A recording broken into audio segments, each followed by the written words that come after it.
बात करने वाले हैं एक सपोर्ट रेजिस्टेंस के बारे में। जी हाँ, क्योंकि सपोर्ट रेजिस्टेंस बेसिकली बहुत लोगों को समझ में नहीं आता कि सपोर्ट रेजिस्टेंस होता क्या है और इसे ड्रॉ कैसे करते हैं। तो आज की वीडियो में मैं आपको कोशिश करूँगा कि मैं सपोर्ट रेजिस्टेंस सरल और आसान भाषा में समझा सकूँ। तो वीडियो शुरू करने से पहले मैं बता दूँ, मेरा नाम शाहिद है। हमारे चैनल पर ट्रेडिंग के रिगार्डिंग वीडियो अपलोड होती है।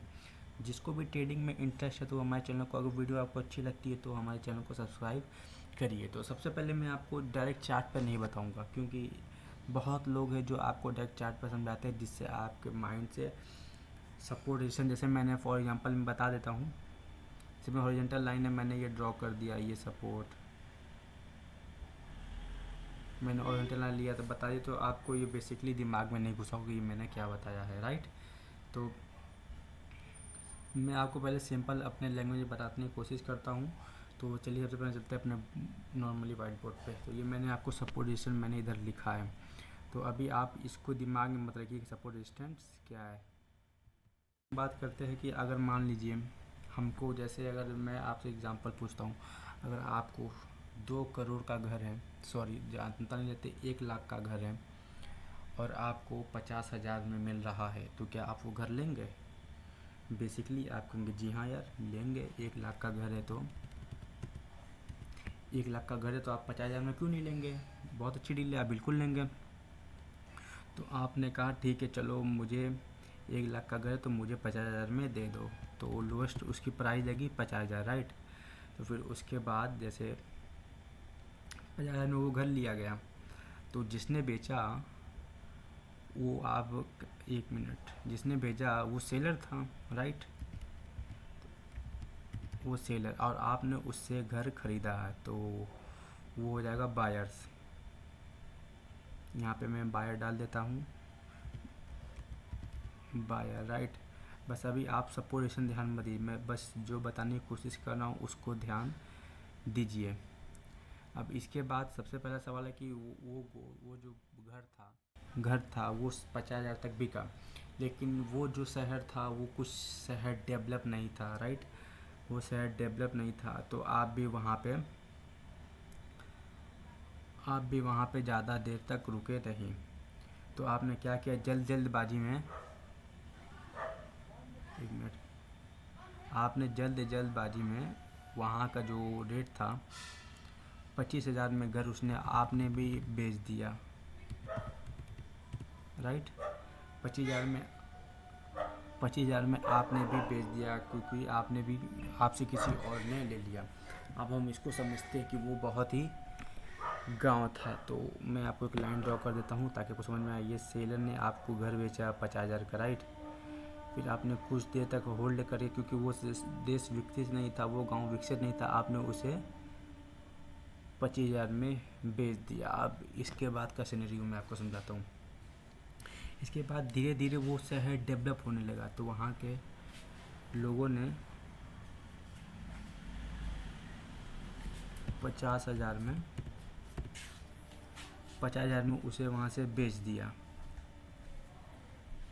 जैसे वहाँ के जो बायर्स ने वहाँ का रेट बढ़ा के जब विकसित हुआ, तो वो रेट वहाँ से बिका डायरेक्ट 50,000 में। कुछ टाइम बाद कुछ वो शहर और विकसित हुआ, फिर वो वहाँ बिका 1 लाख में, राइट, 1 लाख में। फिर आफ्टर 1 मिनट, साल बाद जो वहाँ की वैल्यू है, वहाँ की वैल्यू कुछ बढ़ के इस तरह वहाँ की वैल्यू हो गई 1,50,000, 1,50,000 वहाँ की वैल्यू हो गई। तो अब इसमें समझने का क्या है, अब मैं आपको समझाता हूँ। सबसे पहले हम कर्सर लेते हैं। तो जिस तरह से मार्केट कर रहा हूँ, जिस तरह से सेलर ने बेचा फिर बायर्स ने ख़रीदा,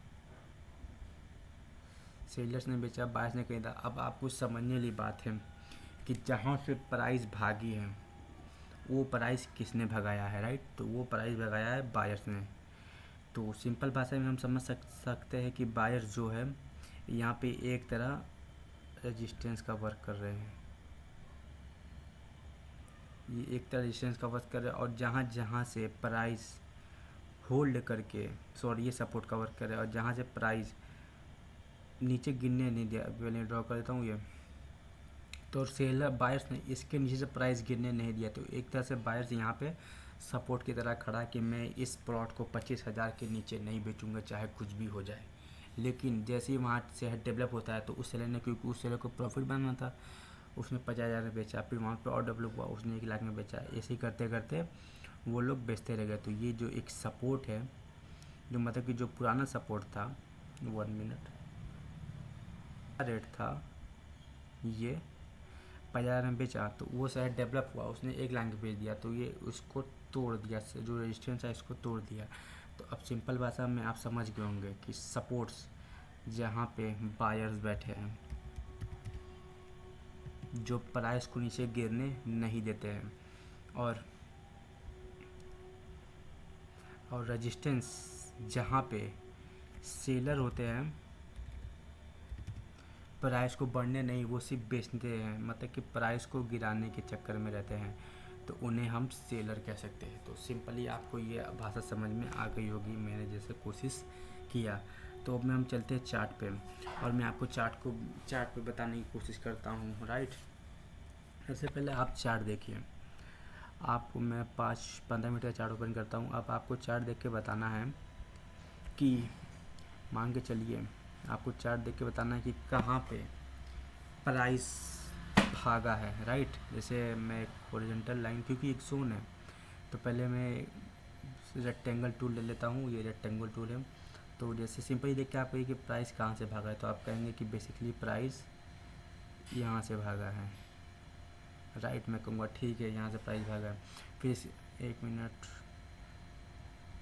मैं कहूँगा यहाँ से प्राइस भागा है। अब जैसे मैं आपसे पूछ रहा हूँ कि जैसे बायर्स ने इसको हाई रेट में बेचा, लेकिन सेलर्स ने सस्ते में कहाँ तक बेचा, तो आपने कहेंगे बेसिकली यहाँ तक दिख रहा है इसके नीचे से, क्योंकि इसके ऊपर से सेलर बेचना नहीं चाह रहे हैं, राइट। तो ये हमारा रजिस्टेंस की तरह काम करेगा। अब मैं ये कहूँगा कि इसके बाद से सेलर ने प्राइस बढ़ने नहीं दिए, तो इसकी लास्ट प्राइस क्या रहेगी, तो आप कहेंगे कि इसकी लास्ट प्राइस ये रहेगी, क्योंकि सेलर ने गिरने नहीं दिया है। तो बस यही आपको समझना था कि सपोर्ट, सिंपली सपोर्ट पे बायर्स बैठे जो प्राइस को बढ़ा रहे हैं, और सेलर्स पे, सपोर्ट पे बायर बैठे जो प्राइस बढ़ा रहे हैं, और रेजिस्टेंस पे सेलर बैठे हैं जो सस्ते में बेचना चाह रहे हैं। तो इस तरह से आप सपोर्ट रेजिस्टेंस सीख गए हैं ड्रॉ करना। तो सिंपली मैं अब आपको एक ड्रॉ करके बता देता हूँ कि जैसे मैं आपको कुछ एक टूल बता दूँगा। जैसे मेरे मान लीजिए कि यहाँ से बढ़ने नहीं दिया, फिर उसके बाद कि ये यहाँ से ये प्राइस भागा है, सपोर्ट की तरह काम किया, फिर यहाँ से सेलर्स ने इसको बढ़ने नहीं दिया, राइट। फिर इसके बाद सेलर्स ने गिरा दिया, तो ये देखिए ये ब्रेक हुआ, कुछ हद तक नीचे गया, क्योंकि हम देखेंगे कि यहाँ पे भी पहले प्राइस गया होगा, इस वजह से छोड़िए, तो ये रहा, ठीक है। तो बस सिंपल भाषा में यही सपोर्ट रेजिस्टेंस। अब मैं आपको कुछ और एग्जांपल्स बता देता हूँ।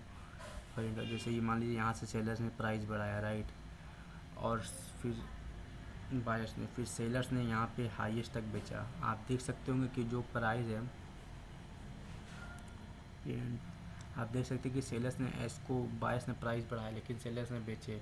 प्राइस वहाँ पे 3 बार टच किया, 1 2 ये 3, लेकिन बायर्स ने उससे, सेलर्स ने उसने घटाते रहे, फिर बायर्स ने भी उससे बढ़ाते रहे। तो यहाँ पे एक बार ये प्राइस डाउन हो गया, इसके बाद उससे सस्ता बिक गया, लेकिन वापस वहीं से रेजिस्टेंस कर गया। तो बस यही सिंपली सपोर्ट और रेजिस्टेंस है।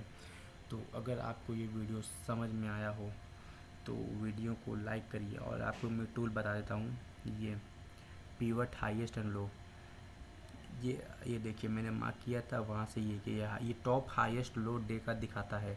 आप इस बेस पर भी बता सकते हैं। अब इसमें एंट्री कैसे लेना है वो मैं इस वीडियो में नहीं बताऊँगा, वो मैं दूसरे वीडियो में बताऊँगा। तो बस इस वीडियो में इतना ही था। अगर आपको ये वीडियो अच्छा लगा हो तो वीडियो को लाइक करिए और हमारे चैनल को सब्सक्राइब करिए। मिलते हैं बहुत ही जल्द नेक्स्ट वीडियो में, तब तक जय हिंद।